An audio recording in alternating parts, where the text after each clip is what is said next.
the impending ecological catastrophes are very heavily concentrated in the near term in the developing world.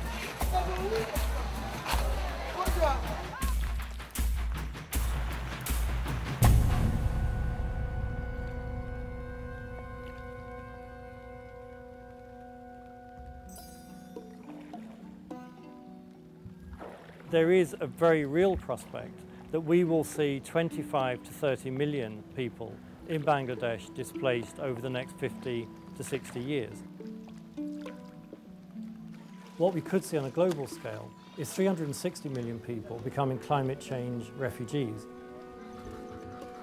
Now, in a country like Bangladesh, to have 25 to 30 million climate change refugees raises questions for the whole future of human development in health, in education, in nutrition, and that's why we're arguing in the report that we really need to focus very strongly on the near-term threats that are now facing the world's poorest countries.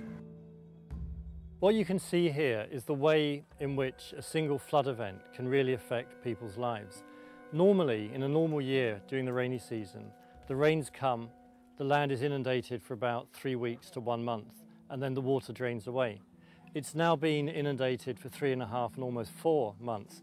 This whole area that you can see here is normally planted to rice, which is one of the main crops for providing food and employment for the region. The families here have lost their entire rice crop.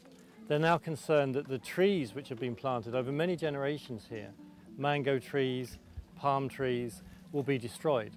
And so this is a demonstration of how a single flood event can transform a whole ecosystem. ধরেন যে এই যে অবস্থা এতে যদি আমরা ফসলাবাদ না করতে পারি তাহলে আমাদের অবস্থা তো অন্ধকার হয়ে যাচ্ছে না। This is a village of about 2,000 people and it's been completely inundated. Some people have left the village altogether, but most of them have built up their shacks, new shacks along this area here out of bamboo and plastic. The reason that people have built their homes along this road is that it's now the only dry part of land that they have. It's the only part of their former village which is still above the waterline.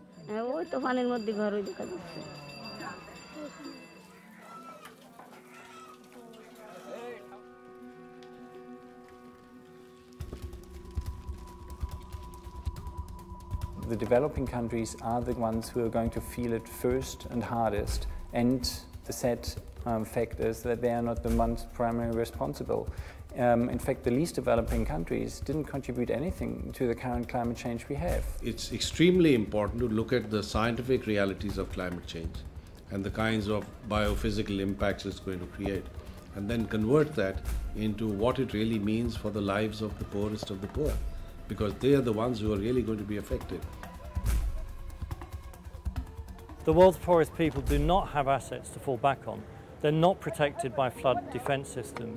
They're living absolutely on the front line in the areas of the world that are most prone to droughts, that are most prone to floods, and they have the least protection. We are warning in the report that there is a danger that these symptoms will translate into long-term human development setbacks. It's not the small farmer in northern Ethiopia who created the climate change problem. They're emitting virtually zero carbon into the Earth's atmosphere, and yet these are the people who will pay the highest price.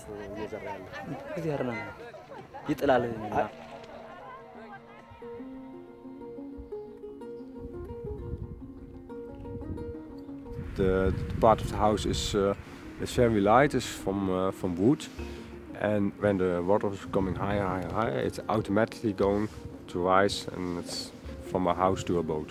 Because of the law in Holland, the government has to protect the people that there isn't any danger of high risk that the dike will break through. That's why the dike is on this place, that's why the dike is so strong. One part of the world is spending billions of dollars protecting their citizens against climate shocks. Another part of the world, millions of people are being left to sink or swim with their own resources. The Universal Declaration talks about barbaric acts. Is it not somewhat barbaric to continue with energy policies that you know are going to have this impact and not have a much more rigorous approach to change? The target ought to be to keep global temperature increases within a 2 degrees centigrade threshold.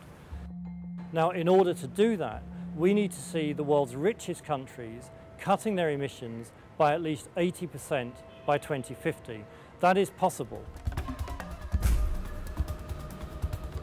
We have to stop treating the Earth's atmosphere as though it's a free resource, and we have to stop treating CO2 emissions as though they don't have a cost attached. They do have a very high cost attached for humanity as a whole.